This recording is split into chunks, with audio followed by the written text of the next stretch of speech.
नमस्कार, स्वागत है आप सभी का एवं उत्तर प्रदेश में और मैं हूं आपके साथ हर्षदा जोशी। आइए नजर डाल लेते हैं इस वक्त की हेडलाइंस पर। दिल्ली में नीति आयोग गवर्निंग काउंसिल की 7वीं बैठक, पीएम नरेंद्र मोदी ने की बैठक की अध्यक्षता। सीएम योगी आदित्यनाथ भी रहे मौजूद।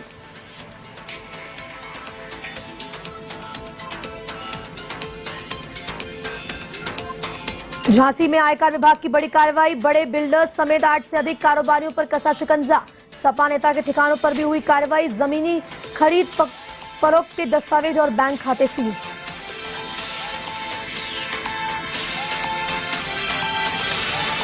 महाराजगंज में झाड़ फूंक करने वाले शख्स की हत्या, धारदार हथियार से उतारा मौत के घाट। मामले की जांच में जुटी पुलिस।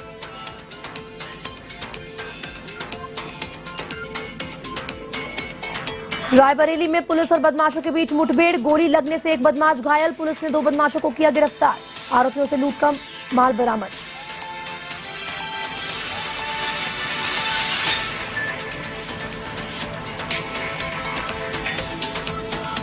पीलीभीत में पुलिस की बड़ी कार्रवाई, विदेश भेजने के नाम ठगी करने वालों पर एक्शन। पुलिस ने 2 आरोपियों की संपत्ति को किया कुर्क।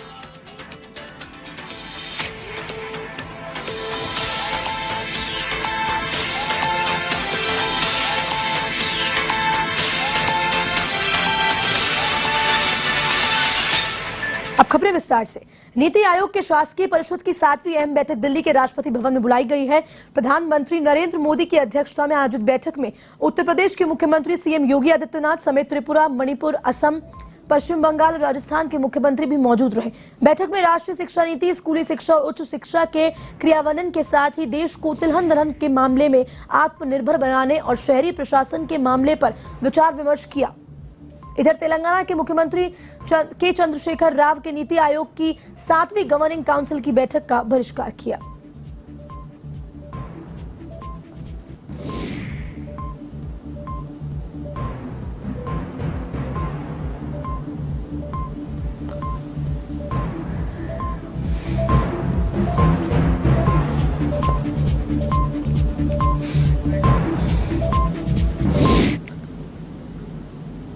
यूपी के बुंदेलखंड जाते वक्त प्रदेश के होमगार्ड और कारागार मंत्री डॉक्टर धर्मवीर प्रजापति जालौन पहुंचे, जहां उन्होंने उरई जिला कारागार में बंद कैदियों से सीधा संवाद किया। इस दौरान उन्होंने कैदियों से अपने जेल की बैरकों में तिरंगा झंडा लगाने की अपील की और साथ ही साथ उन्होंने जेल में तैनात सभी होमगार्ड से संवाद कर सभी ब्लॉक्स और तहसीलों में आजादी के अमृत महोत्सव के तहत तिरंगा यात्रा निकालने की अपील की। वहीं उत्तर प्रदेश की जिलों में जेल अधीक्षकों को निर्देश देते हुए कहा कि रक्षाबंधन पर कोई भी बंदी बिना राखी के नहीं रहेगा।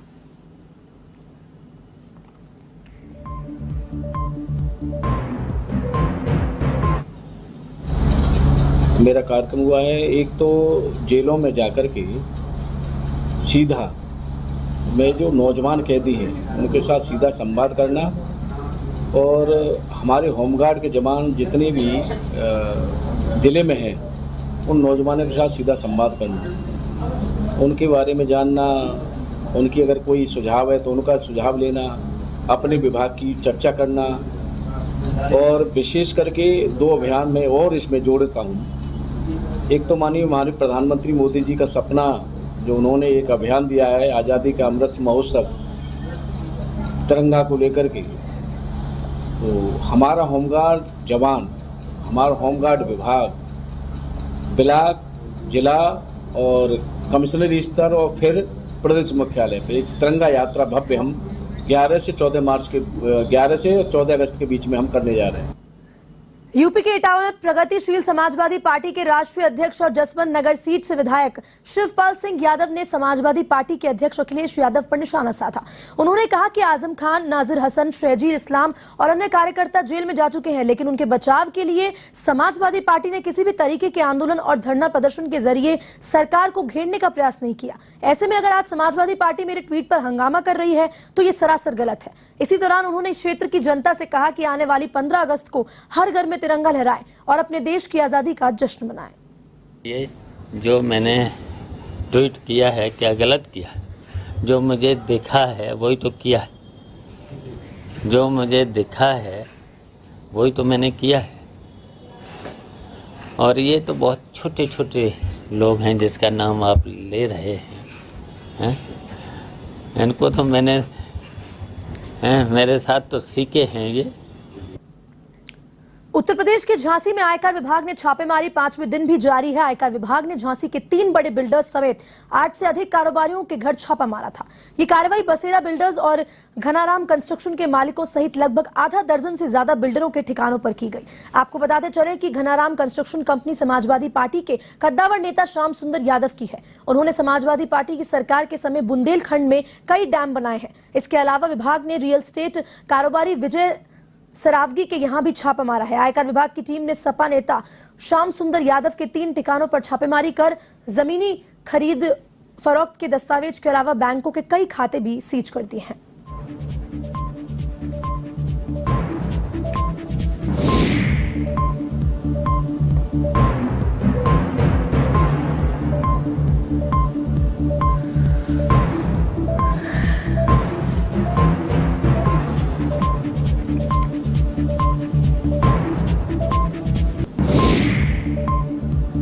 सपा नेता के ठिकानों पर यह कार्रवाई को अंजाम दिया गया है। इसी खबर पर ज्यादा जानकारी के लिए झांसी से एवं संवाददाता जुड़ चुके हैं अरबाज जी। अरबाज बताएं क्या कुछ ही पूरा मामला और कार्रवाई किन किन पर हुई है? जी मैं आपको बता दूं, आयकर विभाग की रेड 3 तारीख को सुबह 7 बजे जो है सपा पूर्व एमएलसी और कई बिल्डर्स के 9 बिल्डर्स हैं जो उनके घरों पर पड़ी है। जी अरबाज, और कुछ इस कार्रवाई पे अपडेट? अब अभी तक जो है जानकारी मिली है, अभी तक कार्रवाई लगातार जारी है। आज 5वां दिन कार्रवाई का है, लेकिन सूत्रों की माने तो लगातार कुछ न कुछ ऐसा कुछ मिला है, उनको कुछ न कुछ आगे कार्रवाई खुलासा करने की बात कर रहे हैं। जी अरबाज, तमाम जानकारी देने के लिए आपका धन्यवाद। ये थे फोन लाइन पे झांसी से अरबाज एवं संवाददाता जिन्होंने पूरी जानकारी दी कि अभी कार्रवाई जारी है और कई बड़े खुलासे होने के आसार नजर आ रहे हैं। अब खबर यूपी के रायबरेली से है, जहां चिकित्सा स्वास्थ्य एवं परिवार कल्याण विभाग के अपर मुख्य सचिव अमित मोहन प्रसाद ने लखनऊ से प्रयागराज जाते समय हेल्थ वेलनेस सेंटर के बूस्टर प्रकाशन डोज केंद्र का औचक निरीक्षण किया। गंगागंज में निरीक्षण करने के बाद अपर मुख्य सचिव स्वास्थ्य अमित मोहन प्रसाद ने ऊंचाहार सीएससी का भी दौरा किया। वहीं स्वास्थ्य सचिव के निरीक्षण से विभाग के कर्मचारियों में हड़कंप मच गया।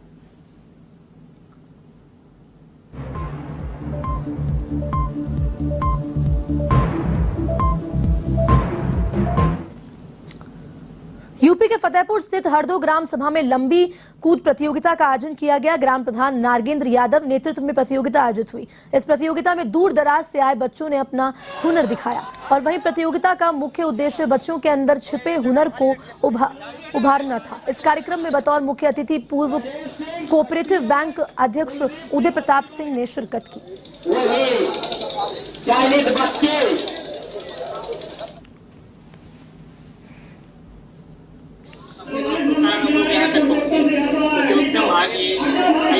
प्रतियोगिता हर गांव में होना चाहिए। ये सभी प्रधानों से मेरा गुजारिश है कि हर गांव में प्रतियोगिता कराई जाए, इससे लड़कों का उत्साहवर्धन हो। जैसे कि अभी चल रही प्रतियोगिता में कम से कम 55 से 60 लड़के। लंबी कूद प्रतियोगिता है और मेरे मन में विचार इसलिए आया कि मेरे क्षेत्र में ये कार्य हो नहीं रहे। मैं भी एक स्पोर्ट्स कॉलेज का छात्र हूँ, तो बहुत सारे ऐसे गांव देहात में खिलाड़ी हैं, छुपे हुए हैं, जो उभर के सामने नहीं आ पा रहे हैं। तो मैं सोचा कि ये प्रतियोगिता कराऊंगा तो ये क्षेत्र के खिलाड़ी जितने हैं वो भाग लेंगे यहाँ पे। यूपी के रायबरेली पुलिस इन दिनों अपराधियों पर कहर बनकर टूट रही है। इसी को लेकर एक बार फिर पुलिस और बदमाशों के बीच मुठभेड़ हो गई। इस मुठभेड़ के दौरान पैर में गोली लगने से एक बदमाश घायल हो गया। वहीं पुलिस ने 2 शातिर बदमाशों समेत लूट का माल खरीदने वाले दुकानदार को गिरफ्तार कर लिया। आपको बता दें कि पुलिस ने आरोपियों से लूट के 11 मोबाइल, लूटे गए 3 पर्स, ATM कार्ड्स, चोरी की बाइक समेत अवैध असला और कारतूस बरामद किया है।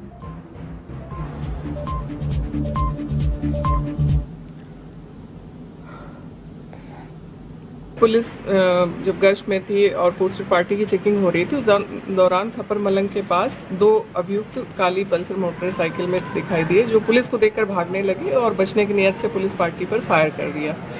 पुलिस ने घेराबंदी करके उनको गिरफ्तार किया, तो उनके पास से 11 मोबाइल बरामद हुए, कुछ अन्य सामग्री प्राप्त हुई है।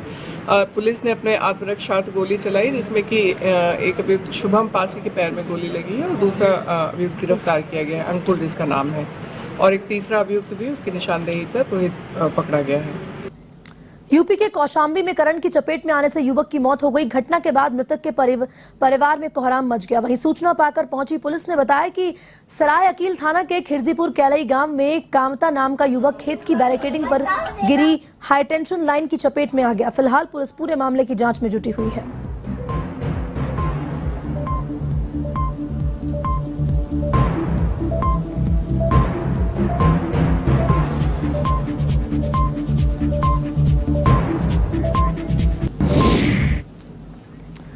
यूपी के महाराजगंज के कोटीभार थाना क्षेत्र में एक शख्स की धारदार हथियार से हत्या करने का मामला सामने आया है।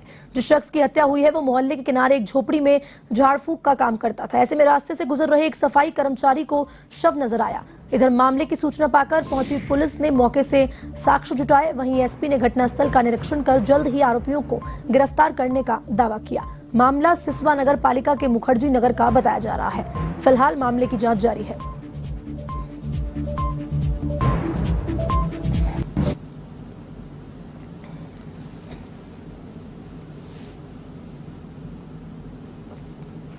ये थाना कोठीबार अंतर्गत आज सुबह पुलिस के पास एक सूचना आई कि गांव के ही मुस्तकिम, जिनकी उम्र लगभग 45 से 50 वर्ष के आसपास बताई जा रही है और जो एक हाथ से विकलांग भी थी, यहाँ पर गांव से अपने घर से थोड़ा दूर रहकर एक आइसोलेटेड जगह पर अपनी मड़ई डालकर यहाँ पर झाड़ फूंक कर पूजा पाठ का काम किया करते थे। और आज सुबह पुलिस को सूचना मिली कि ये मृत अवस्था में यहाँ पर है, तो पुलिस द्वारा आपके शव को अपने कब्जे में लेकर प्रशासन की कार्रवाई की जाए।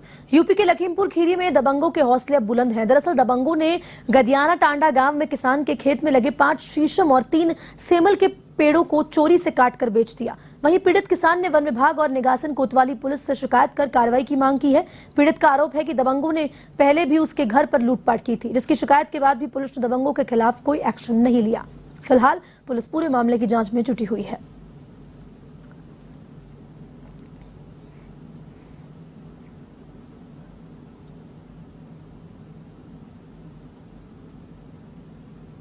क्या हुआ, कौन सी घटना में कौन परेशान करता है? 28/5 में एक गांव में विवाद हुआ था, जिसमें झगड़ा हुआ था। उसमें छठे दिन जाके एक आदमी एक्सपायर हो गया लखनऊ। वो लोग जेल चले गए मुलजिम लोग। हम लोग झगड़े से दूर थे, लेकिन हमारा घर भी साथ ही साथ 2 तारीख में लूट लिया गया। कई जगह हमने दरखास्तें दी, थाने में दी, एसडीएम साहब को भी दी, कप्तान साहब को भी दी, लखनऊ तक दी, लेकिन कोई हमारी इंक्वायरी अभी किसने लूटा था? अगर आप हारून, मजहर, अजहर, नफरुद्दीन, रियासुद्दीन, नजाकत, मुशर्रफ, कई अन्य लोग हैं, लगभग 25-30 लोग हैं। अब क्या है, अब क्या मामला है? अब मामला ये हमारा घर तोड़ दिया गया बाद में। यूपी के गोंडा में भारी बारिश से नदी नाले उफान पर है। जहां गोंडा में घाघरा नदी एलिगेंट ब्रिज पर खतरे के निशान के करीब बह रही है। ऐसे में कर्नलगंज और तरबगंज तहसील में नदी के किनारे बसे गांवों के लोगों के लिए खतरा बढ़ता दिख रहा है। जानकारी मिली है कि बहादुर गांव के पास नदी कटान कर रही है। नदी में हो रहे कटान के चलते लोग ऊंचे और सुरक्षित स्थानों पर जाने के लिए मजबूर हैं। नदियों का जल स्तर लगातार बढ़ने से लोगों को परेशानियों का सामना करना पड़ रहा है। दूसरी ओर जिला प्रशासन संभावित बाढ़ से निपटने के लिए सभी तैयारियां पूरी करने का दावा कर रहा है। प्रशासनिक अधिकारियों द्वारा लगातार बांध की निगरानी भी की जा रही है।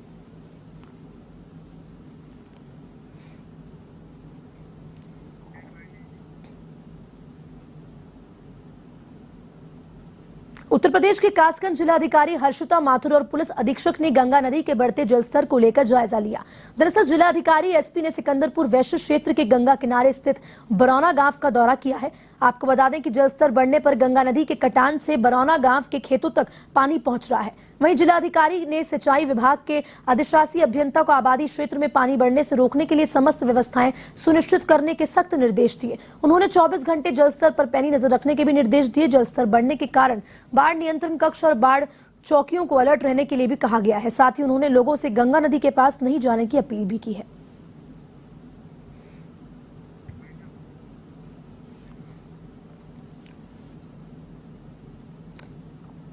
फिलहाल के लिए उत्तर प्रदेश में इतना ही और देश और दुनिया की तमाम खबरों के लिए आप देखते रहिए A1 TV। नमस्कार।